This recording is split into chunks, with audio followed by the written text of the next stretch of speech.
Hello everyone.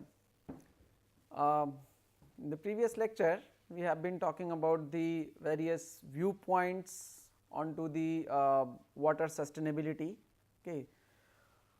We did talk about the various like viewpoints including social viewpoints, environmental viewpoints, and then economic viewpoints, and of course technological viewpoint or engineering viewpoint.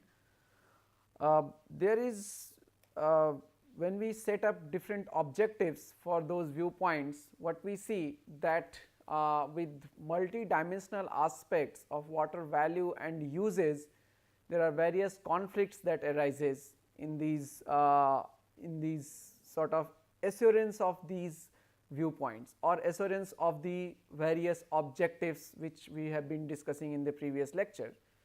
Okay. So, if you happen at times what happens that if you go on to fulfilling your social objectives, you may have to sacrifice on the ecological or environmental objective or economic objective.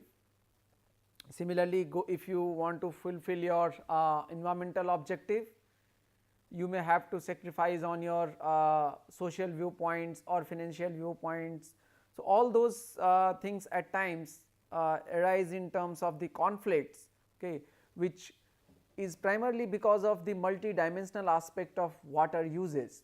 So, water has multi-dimensional aspects in terms of uses and in terms of values as well. So, there is a domestic use of water. Again, if you see the value within the domestic uses, there are different values. There is a separate value for drinking water which is priceless. One can pay any price for drinking water if he is not getting that. Then there are for water needed for cooking, for bathing, for house cleaning, then for gardening. So, all these different uses would sort of fetch different values to water. For example, for drinking purpose you will be happily buy a bottle of 15 to 20 rupees per liter water for drinking purpose. But if I say that you buy that water and put into your garden, so people will not be willing to do that, because the value of water for that particular use, for gardening use, is not that high. So, you will not be able to like provide the bottled water for gardening purpose probably.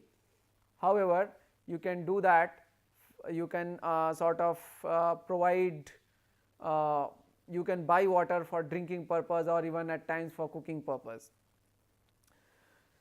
Apart from that, this just from one sector, domestic sector. Similarly, there are industrial sector, there are agricultural sector, there are other sector, there are ecological demands of water. So, each demands of water may have a different value, and because of this there are sort of multi-dimensional uses as well as multi-dimensional values, and this turns into the conflicts at time, which could be in the form of that sectoral distribution of water in case of limited availability. So, when water is limited, how judiciously you will distribute water in the different sectors.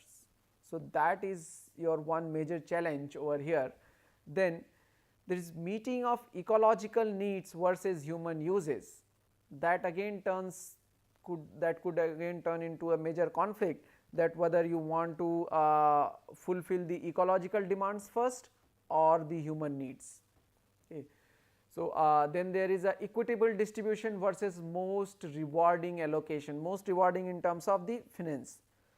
So, equitable distribution may not be the most rewarding, because if you are distributing water to a slum area or to a very low income group area, you will not go for that high return from those group as compared to maybe in a sort of multi-story residential complex.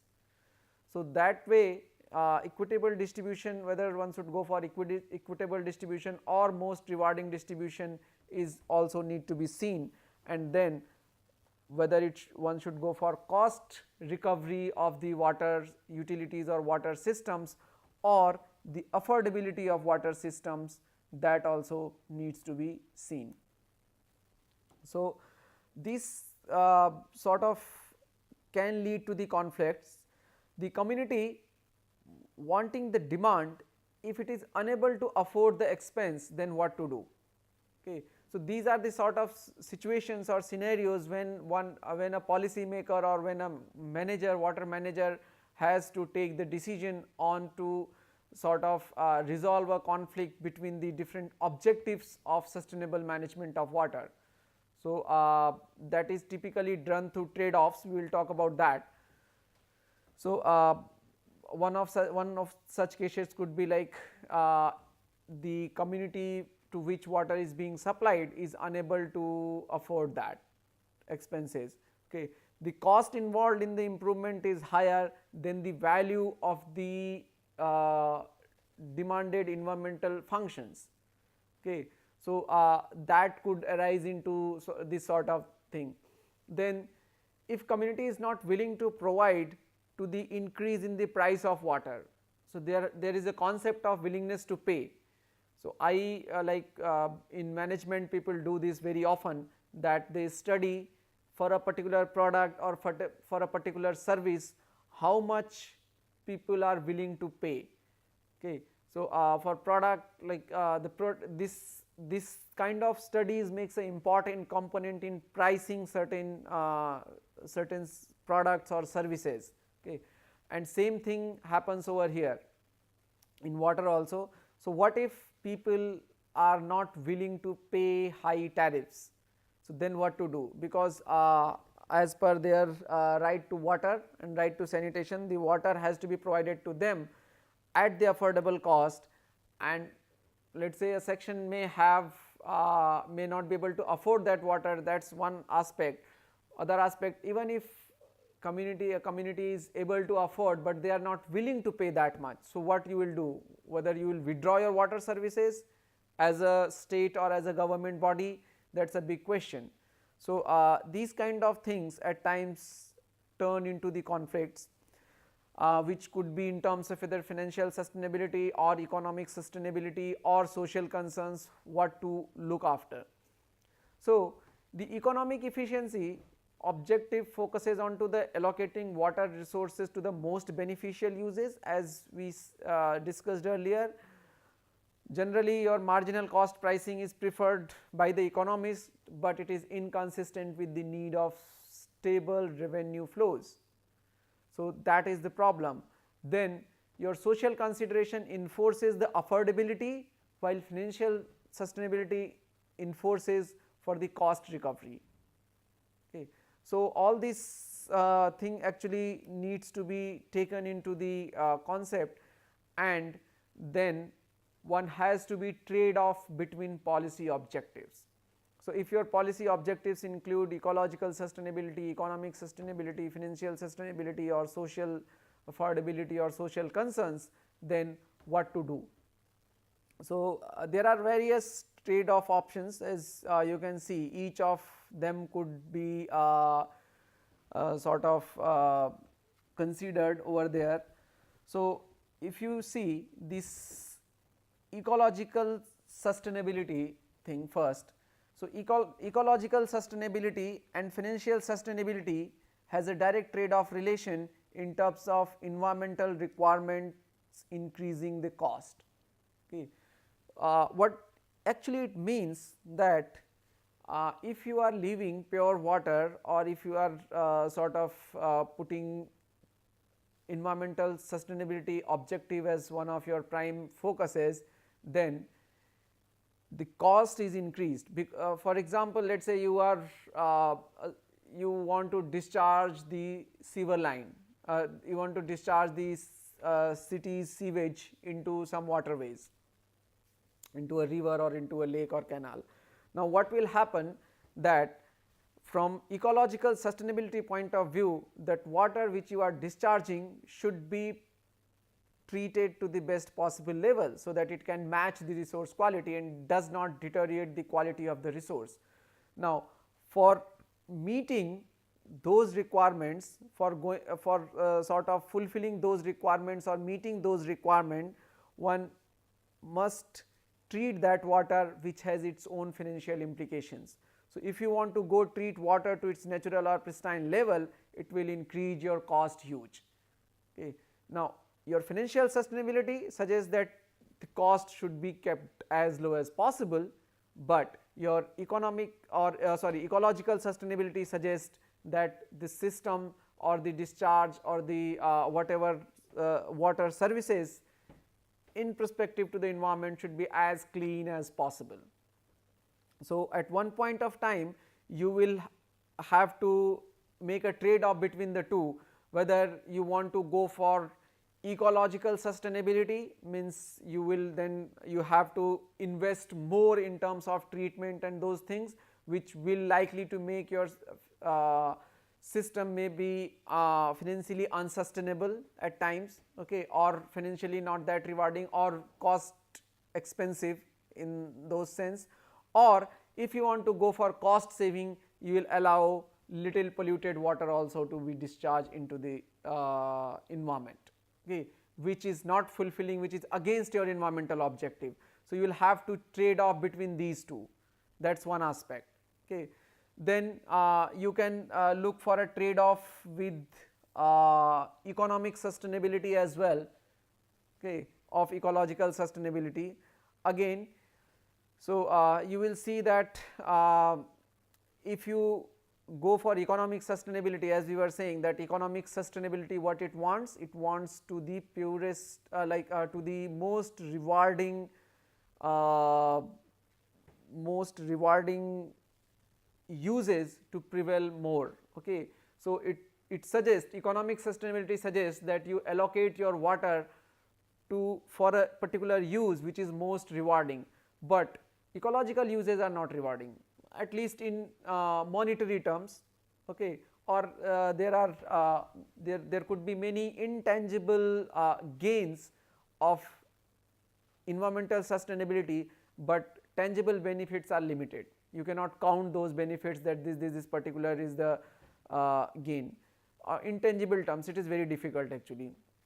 So, if you are not accounting for those intangible benefits, you may see that it is not that rewarding or that financially that recoverable as to supply water for other uses, maybe for agriculture, maybe for industrial or those kind of uses, okay. So, your economic sustainability will suggest that you allocate more water for other applications, while ecological sustainability will suggest that you leave significant amount of water for environment purpose. So, this trade off between these two kind of needs to be considered at times, okay. Then for ecological sustainability you have trade off with social concerns or affordability as well, okay. So, again whether you want to leave water to the resource itself for the economic or for the environmental uses, or you will go for you will abstract more water, leaving more impact on environment, but fulfilling your social concerns, okay. So, those kind of things are there. Then similarly you can have a trade off between economic sustainability and financial sustainability, whether you are going to full cost recovery or marginal cost pricing. So, what kind of system you are willing to put into the practice, okay. There could be a trade off between economic sustainability and social concerns. So, give priority to access to the high value uses or to the merit uses, okay. Merit uses means the more socially relevant uses or the high value uses. So, those kind of trade off decision has to be taken at times, okay. Then you can have a sort of between financial sustainability and social affordability as well. So, these are some of the decision that needs to be taken at times. If you see these trade off in specific, so there is the trade off between ecological sustainability and social concern will cover whether you sacrifice on to the ecological demands for fulfilling the municipal demands.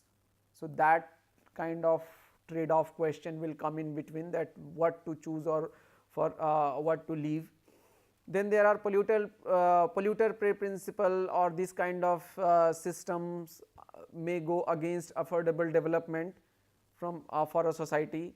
So, a polluter pay principle actually is a concept where if someone is polluting the environment, okay, let us say a small industry or a small scale industry which may not have sufficient resource or infrastructure for treatment of their waste or their effluent, they can discharge it into the they can be allowed, that concept has been adopted much into the western countries. Okay. So, they were allowed to discharge the effluent into the natural systems, into the environment, whether a water body or whatsoever, but they had to pay the price for that, price for the reclamation.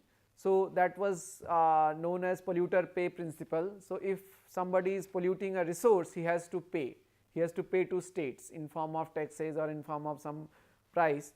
So, that kind of taxes or that kind of fines imposed onto the polluter may go against affordable development, particularly with a small scale industry. So, if somebody is, let us say, having a small setup, small system, putting up water generating, may not be generating too much of profit, and if government enforces him to pay these kind of prices or these kind of for these kind of services, he may eventually it may eventually not go well with the social objective of the development.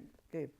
Similarly, there could be trade-off between ecological sustainability and financial sustainability, which suggests that higher environmental standards will increase the cost of water or wastewater management treatment provisions. Okay.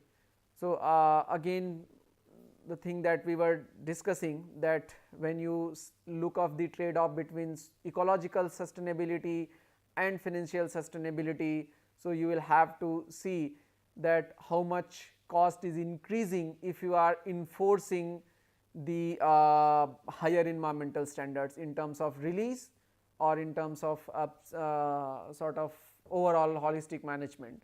So, wastewater being released to the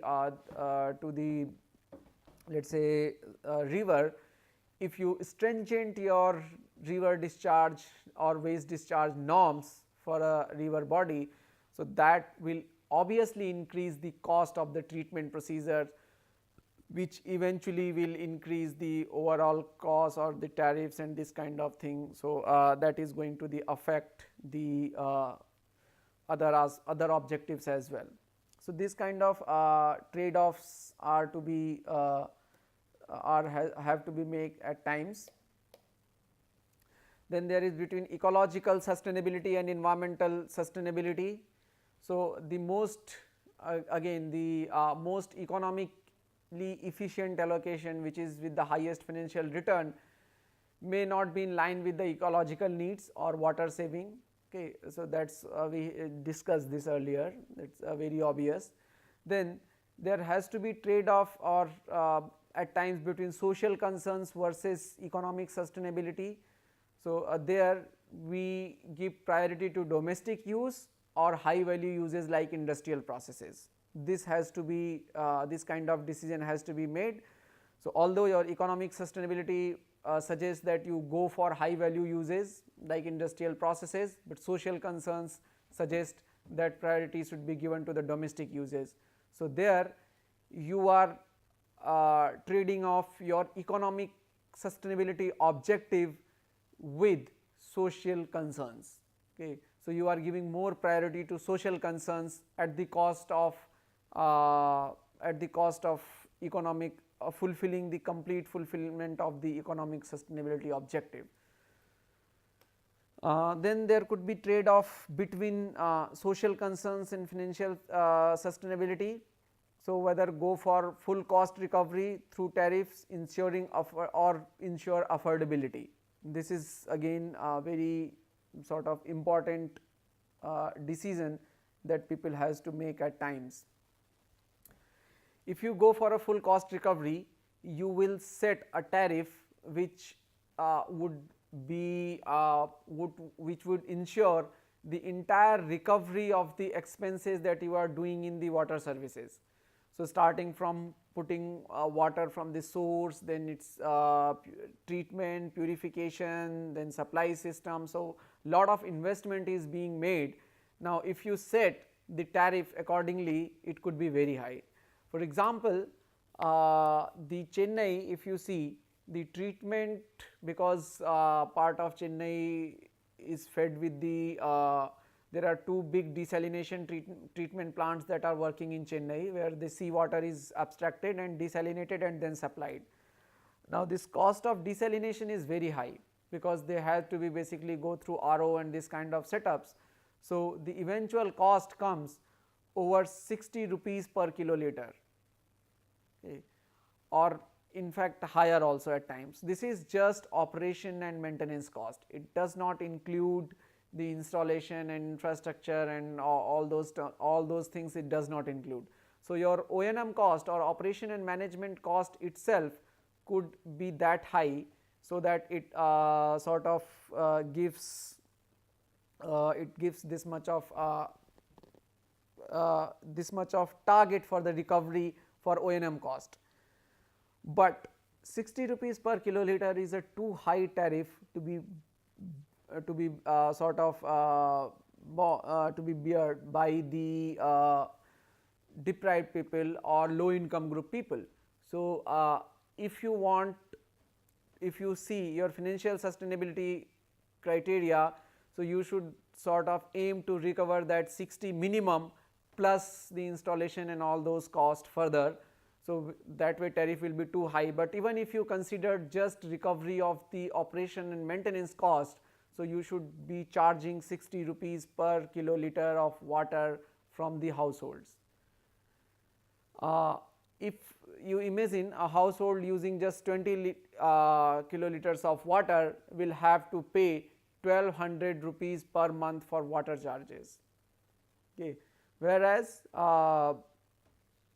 if you see the low income group people would not have that much of income, okay, to or would not be willing to pay 1200 rupees for just water charges, that too considering just 20 kiloliter per month uses, okay. If uses are higher, one has to basically pay further.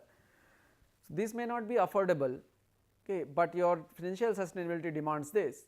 So, one has to again trade off the financial sustainability at the for the meeting their affordability targets, which is one of the social concerns, because socially the water which is being provided should be affordable, okay. So, that kind of trade off is needed at times. So, in order to make the water affordable, you will cut down the tariff. Now, if you are cutting down the tariff, so it is not a financially sustainable system, because you are investing more and recovering less. So, then you will have to rely on government subsidies or other revenue sources for management or maintenance of these type of services, okay, which itself could be challenging task then for a long period of time, okay. The universally, then there is another choice at times you have to make, is whether you go for universally low tariffs or income based pricing structure, okay. So, in order to make affordability, let us say or in order to make financial sustainability, one model you could adopt that, okay, let us keep that price to 10 rupees per kiloliter for lower strata people, and the balance of the 50 rupees per kiloliter will put onto the people from higher income groups. So, higher income groups would be paying let us say 100 rupees per kiloliter, and the lower income group paying some 10-20 rupees per kiloliter. This kind of pricing structure can be a model, but is this a viable model? So, that means whether you are going universally low tariff, means if you are cutting down tariff for everybody, so bringing in government money or the revenue from other sources and then government subsidies, all that across the population, or you are sort of putting income based pricing structure for a financially sustainable model, where you are giving discount to low income group people, but recovering that amount from higher income people group. That may be financially sustainable, but it is not socially equitable, because a certain group of people is paying more or is paying for the water used by certain other group of people. So, again this is not going to work in a long term. Okay. People who are capable of pay or people who are capable of paying should not be enforced to pay for others. Okay. Somebody is earning more money does not mean that he is forced to give his money for some other purposes. So, of course, he can be charged at a sort of whatever tariff is justifiable, okay, but should not be forced to pay for the others. So, that is again not a socially sustainable model in that case. Whether if you are going for financial sustainability, it may not remain the socially sustainable. So, those kind of questions are to be seen in terms of sustainable water management. And then there could be trade-off between financial sustainability and economic sustainability.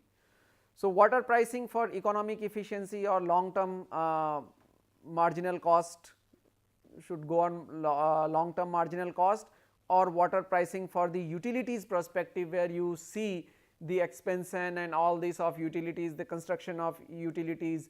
So, how you like for full sustainability, if you are going for full financial sustainability, you will have to see that you do not only charge for O&M, but for initial investment, then provisions for future expansion and all these is to be charged properly, and then you go for marginal cost pricing plus some fixed cost. Okay. Again, how sustainable it is in terms of socially is a questionable. So, all these like the conflicts arises between the objectives of water utility, between the four major objectives of the water services, okay, and then a trade off between, okay, I can sacrifice on this part, but this like let us say you consider the socially prime uses are of the most importance.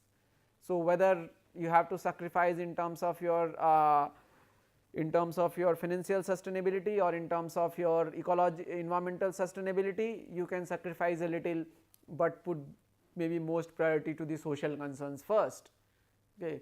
Then you can give priority to environmental concerns, considering that resource depletion or resource degradation would have a lot more environmental cost in long run.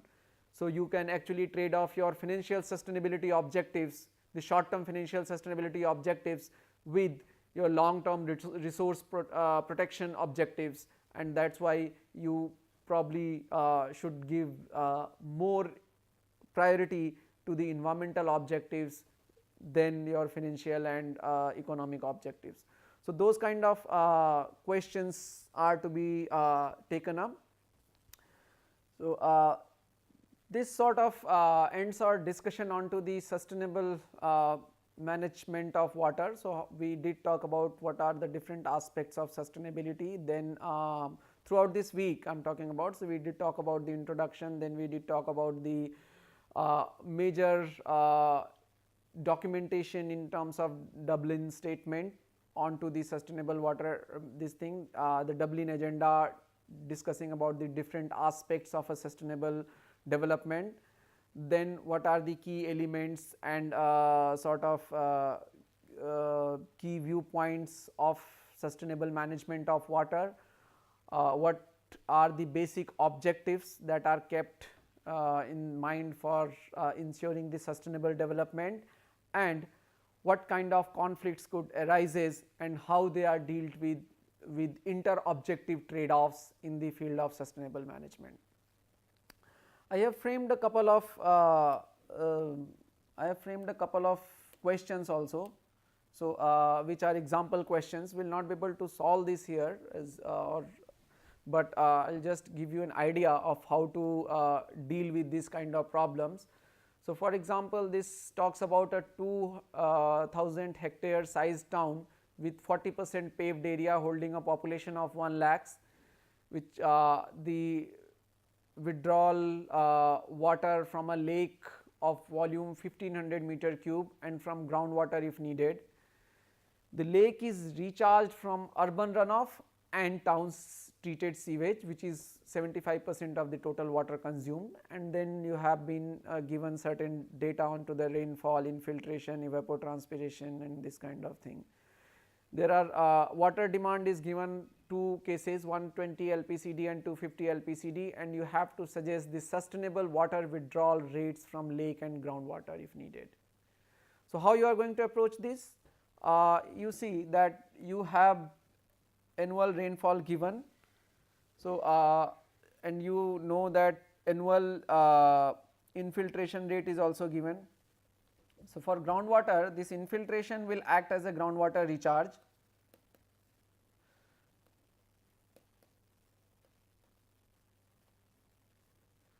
Now, this infiltration will act as a groundwater recharge. So, you can estimate that for a 2000 hectare sized with 40% paved area, now infiltration will take only from non-paved area. So, 60% of 2000, which is 1200 hectares area with the infiltration rate of 250 mm annually, you can say that how much annual recharge this groundwater is receiving, and that is the maximum cap for a sustainable withdrawal from groundwater. Okay. For lake purpose, you see that 75% of water returns 75% of the demand. So, demand 120 liters per capita per day, you multiply this with the population. The population is 1 lakh. Okay. So, you multiply this 120 with 1 lakh. So, that way you can estimate the total demand. So, your total demand is going to be 1 lakh, which is 1 into 10 to the power 5 into this, you can take either A or B, whichever case you are solving. So, into let us say 120 LPCD. So, this much is the population and this much liters per capita, means per person per day is the demand. So, this much liters per day is the total demand. You can convert it across a year. So, that is the total demand of water in a year, or you can do it on a daily basis also if you want that way. Of this 75% returns to the lake, and runoff can also be estimated. We know that total rainfall. So, this is the source of water inflow into the catchment area. Then there is evaporation from the paved area this much, and evapotranspiration from the non-paved area this much. So, paved area is 800 hectares and non-paved area is your paved area is 40%, right. So, paved area is 800 hectares and non-paved area is 1200 hectares. So, 1200 hectares evapotranspiration losses is 300 mm, and from 800 evapotranspiration losses is this. So, this will give you the total evapotranspiration loss. You sum this up, you will get the total evapotranspiration loss. Then from the you already know what is groundwater recharge, what has gone to groundwater recharge. Now, from rainfall, from number 1, let us say you subtract 2 plus 3 plus 4. So, 1 minus 2 plus 3 plus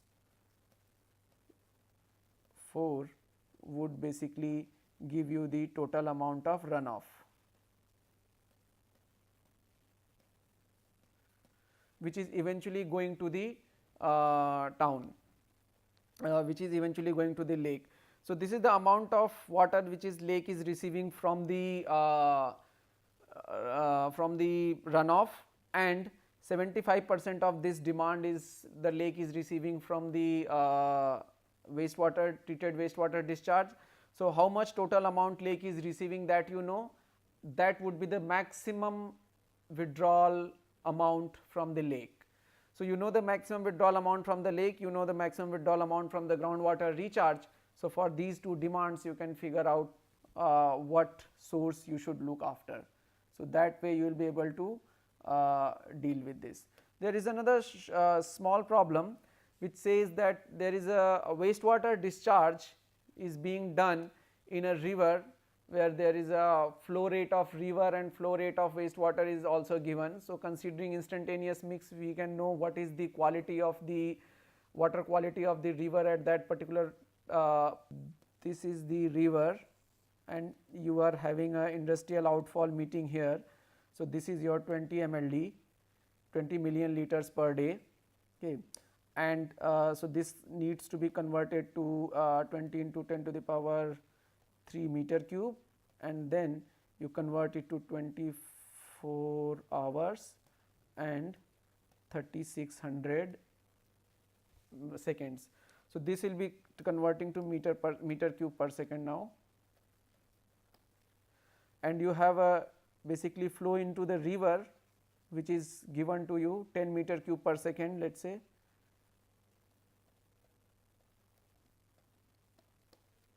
So this is flow into the river. So just by a simple mass balance you can compute what would be the concentration of BOD here, ignoring any previous BOD in the river water. Then the next withdrawal point is somewhere down the line. Let us say this is your next withdrawal point, for example. So it takes some 20 hours for water to reach here, and in this 20 hour there is a natural decay. So whatever initial BOD here or initial pollution level here, BOD is, by the way, biological oxygen demand, which is a measure of organic form of pollution in the river. So whatever BOD here will undergo natural decay following first order, and that will be sort of that initial level is 240 here. So by a mass balance one can find out here the BOD level. So this one is having, let us say, 240 milligram per liter into the flow from whatever flow is coming here divided by the total flow, this 10 plus again the flow which is coming here. So that will be summed up considering BOD 0 here, considering BOD 0 here. So that way we will be able to find out, and then following standard first order kinetics we can know what is the what would be the BOD at this point of time. Now that question says that BOD should not be more than 10 milligram per liter. Okay. So first order decay is, let us say, if you consider BOD as L, so L is equal to L0 e to the power minus KT. Okay. T is given to you, how much time it takes. K is given to you, remember K is per day and T is hour, so you convert this hour to day. So KT is given to you, E is given to you, this has to be maximum 10, that is given to you, that at this point it should not be more than 10. So you can figure out that what L0 is needed here at this point, and this is your initial BOD. So what percent is to be treated, so that percentage can be estimated. This question can be again further discussed over to the forum, and there we can provide you the complete solution. We will recommend that you try this out first by your own. So with this we will end this discussion on to the sustainability, and next week we will talk about the water price. Thank you.